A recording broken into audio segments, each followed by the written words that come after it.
Basically, I want to tell one thing that so basically, whenever an infection enters into our body, so innate immunity will activate.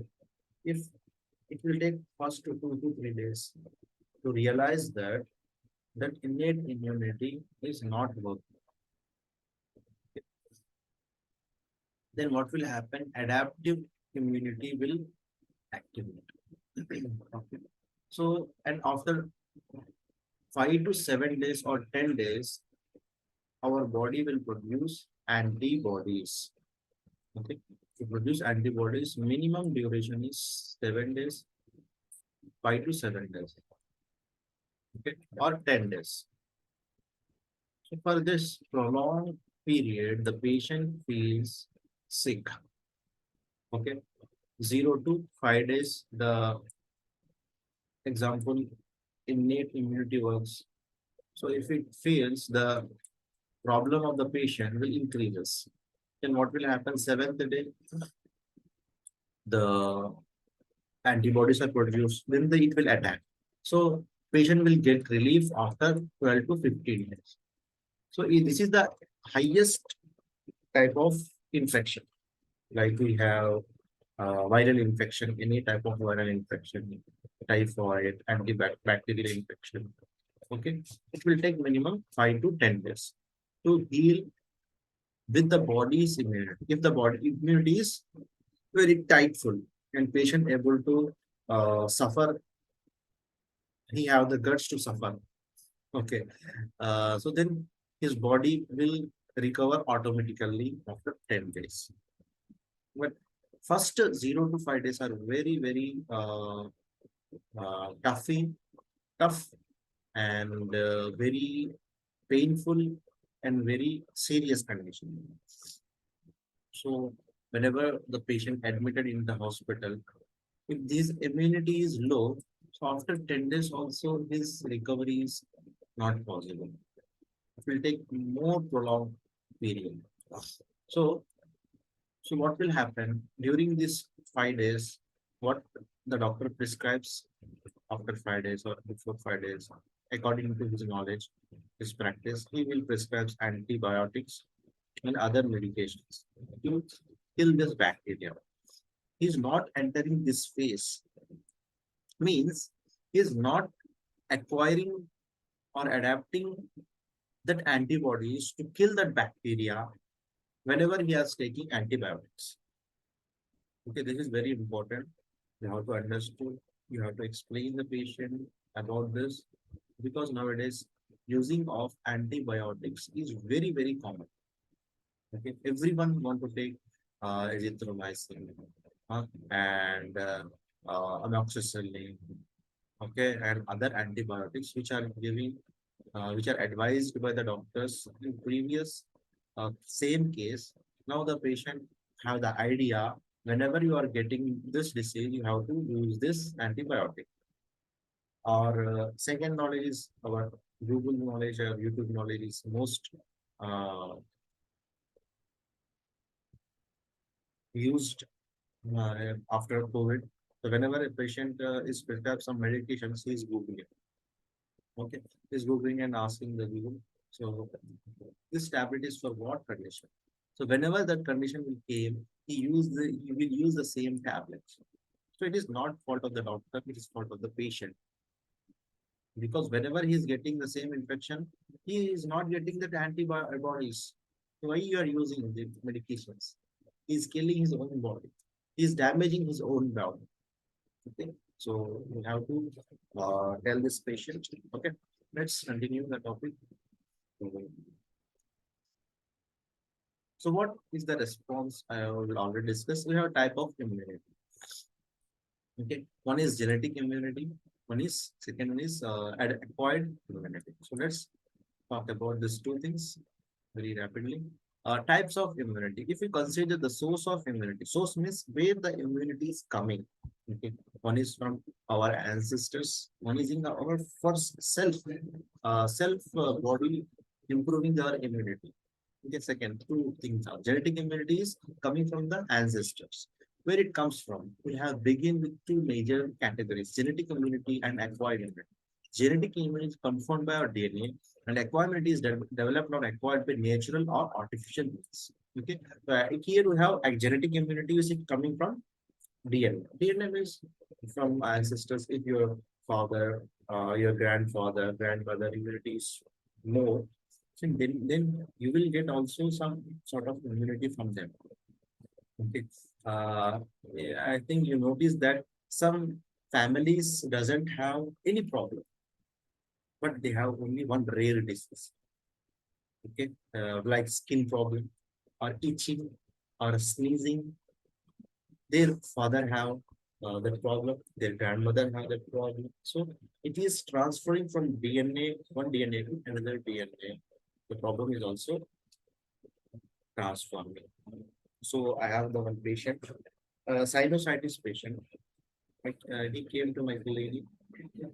I took the prescription, I wrote the medicine, electropathy remedies, and advised them to take the medications uh, for 15 days and come after 15 days. So after 15 days, he told me, I am pretty well.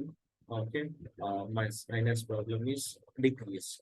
So after that, he's telling, I asked them, I didn't ask about the history, detailed history. Uh, First, I will give the patient the medication. Second time, I will ask very detailed because first time the patient will never tell you about all the secrets what he has. Okay, when he will use the medications, he will get the results. Then he will able to tell you, okay, the doctor is very good. I can tell him every problem, then he will cure him. So second time he came to my clinic and I asked all the questions related to him.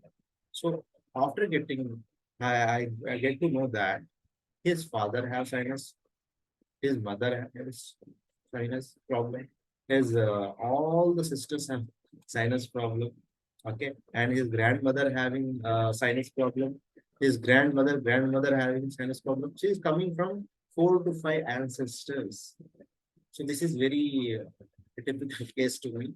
So I told him it is very difficult to minimize this problem. But if you continue use the medications, okay, you will get relief from this problem. Okay.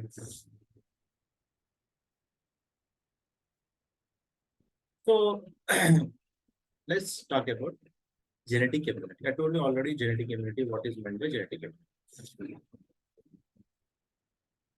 Next, we have acquired immunity. Acquired immunity after getting the baby, after born of the baby. So he is seeing a new world. The first time he is entering in this world. So everything is new to him. His immunity also, defense mechanism also searching all those things new.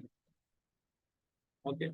So basically, whenever he is get exposing something, he will get some problem and his immunity is improved gradually.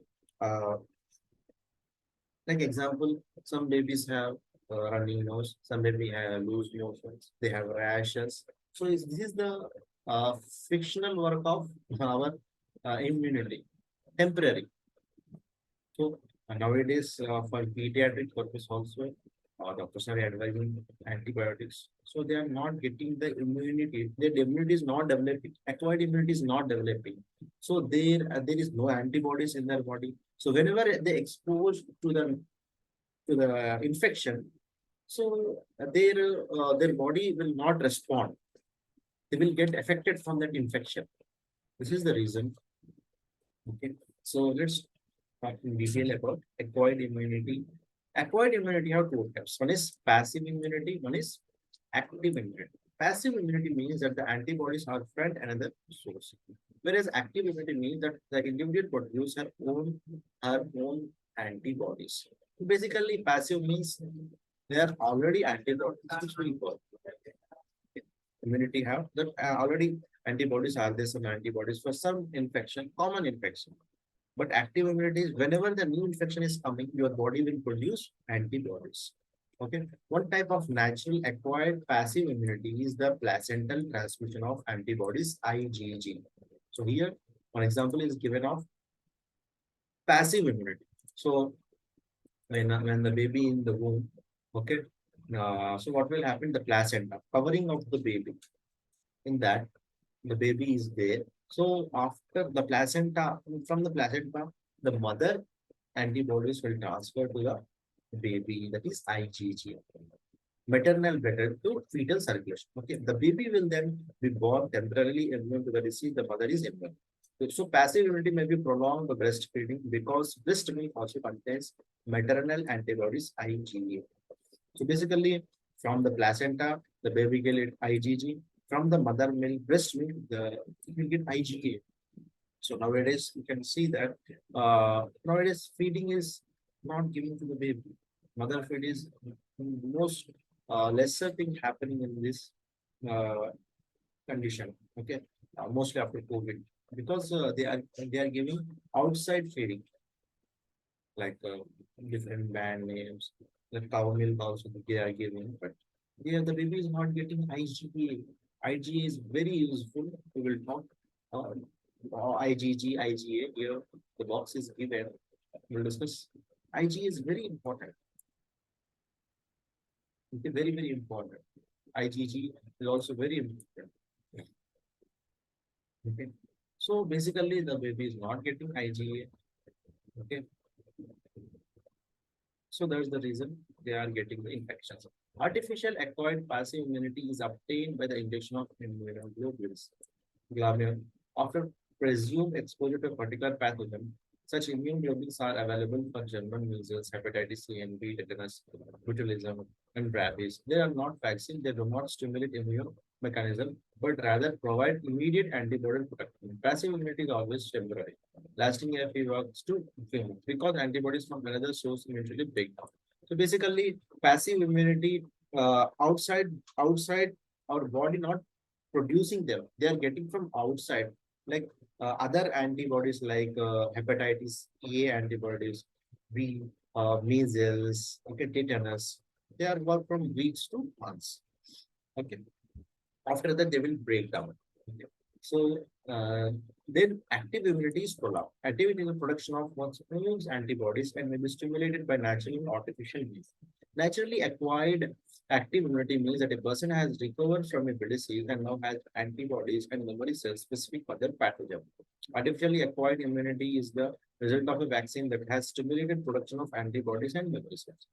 Vaccines that have changed our lives. No general statement can be made about the duration of active immunity.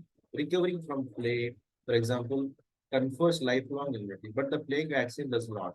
Duration of active immunity therefore varies with particular diseases or vaccine.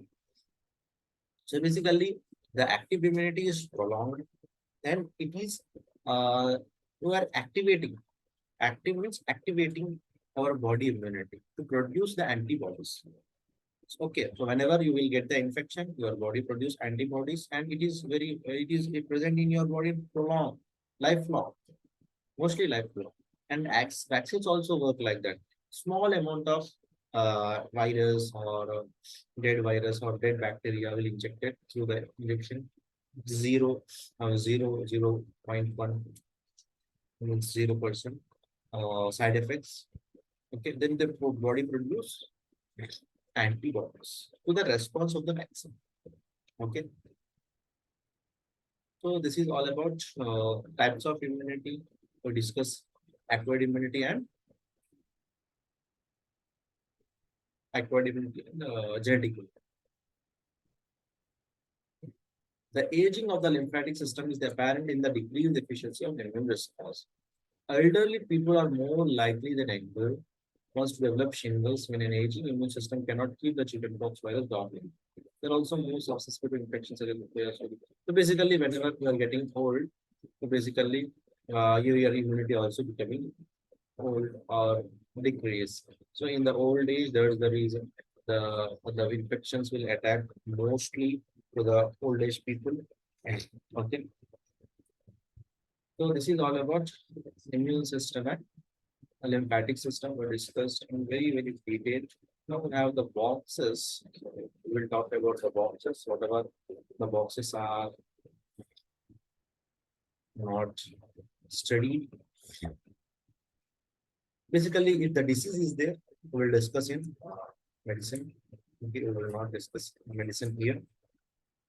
We will discuss classes of antibodies. So we have IgG, IgA, IgM, IgD, and IgG.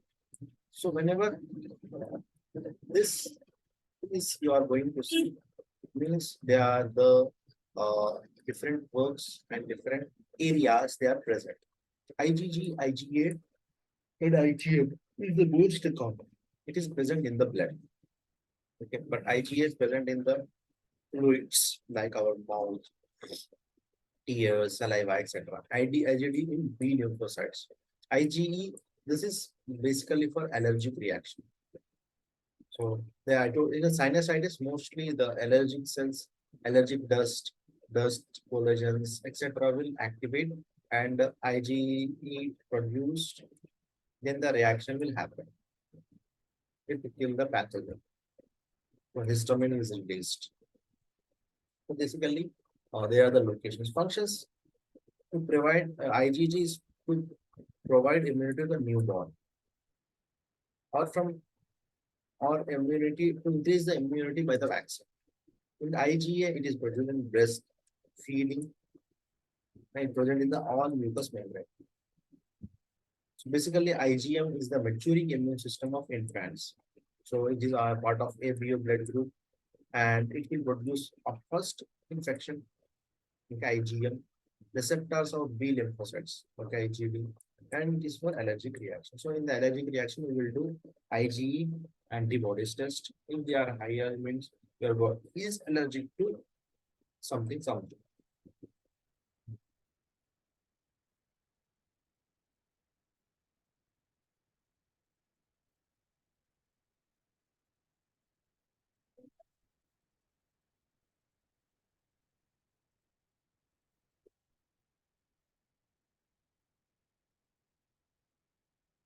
Next, we have one topic that is vaccines. Vaccines, how they work, I already told you that. Here we have uh, the purpose of vaccine is to prevent disease. A vaccine contains an antigen that the immune system will respond to, just as it would be actual pathogen. The type of vaccine antigens are called killed or weakened, attenuated pathogen, part of a pathogen such as bacterial capsule, or an inactivated bacterial toxin from soil. So basically, vaccines are nothing but the dead or weak bacteria or weak virus which are injecting your body. So then the gradually our body immune system will produce and it will kill the bacteria. So whenever the infection attack on your body, so what will happen? What will happen? So uh, the body have already antibodies, so it will kill the antibodies. So the all these things we have discussed in detail. Allergy also a something that will increase the IgE levels. Okay, so basically, so we'll discuss allergy because it is common nowadays. And allergy is an hypersensitivity of a particular foreign antigen called allergen. Allergens includes plant pollens, foods, chemicals in cosmetic, antibiotics such as penicillin, dust, and mold spores. Since allergens are not themselves harmful, most people, for example, can inhale pollen, eat peanuts, or take in penicillin with no ill effect. Hypersensitive means that the immune system over responds to the allergen and produce tissue damage by doing so. Allergic response are characterized with the production of IgE antibodies which bond with mast cells. Mast cells are specialized connective tissue cells and are numerous in the connective tissue of the skin and mucous membrane. Chemicals in mast cells include histamine and leukotrienes, already discussed, which are released by the bonding of IgE antibodies or when tissue damage occurs. So basically, allergy means a dust particle or any pollen grain, okay, their particles or any chemical substances or dust or exposure of to the smoke. What will happen? It will create hypersensitivity in the body. Most of the people doesn't have hypersensitivity to them. But some people have hypersensitivity due to the substance. Our immune response very hyper. In that scenario, the body will damage their own cells. IgE antibodies produced by the mast cells, and mast cells release that histamine and leukotriene, which is uh, due to the damage of our own cells. The tissue damage occurs, so leukotriene and histamine will see that. So you can see that number of things in that area. These chemicals contribute to the process of inflammation. So what is happening? Inflammation occurs. Okay, all these four things happen. Tissue collection more WBC or to the damaged area. In that allergic reaction, the effects of inflammation chemicals create symptoms such as watery eyes. So, what are the symptoms? Watery eyes, runny nose, wheezing or sneezing, breathing difficulty. Okay, these are the things like in that, like in asthma also, these things are seen. Anaphylactic shock is an extreme allergic reaction that may be elicted by exposure to the penicillin or insect venomous. So basically, shock in the patient, the shock, people enter into the shock. Okay, the in like antibiotics. So in the starting of the beginning of the penicillin invention, most of the peoples have allergic to the penicillin, so they will develop, even maybe it is fatal. Okay, even maybe uh, the patient will die. So whenever we are giving the medications, advice I ask the patient, is there an allergy to your allergy? Is there an allergy? Is this is there any allergic thing according to a disease? Okay, is this antibiotic works on you? Is this medicine you can before? So history is very important. Okay, so basically this is all about lymphatic system and immune system. So here we have a summary. You can go through the summary and write down the summary. It will give the idea of the chapter. No, you doesn't need to study always. If you go through the summary, then it will be very helpful to you. Okay. The next chapter is we have respiratory system. Okay, very important chapter. We will discuss. If you have any doubt, please go to that page.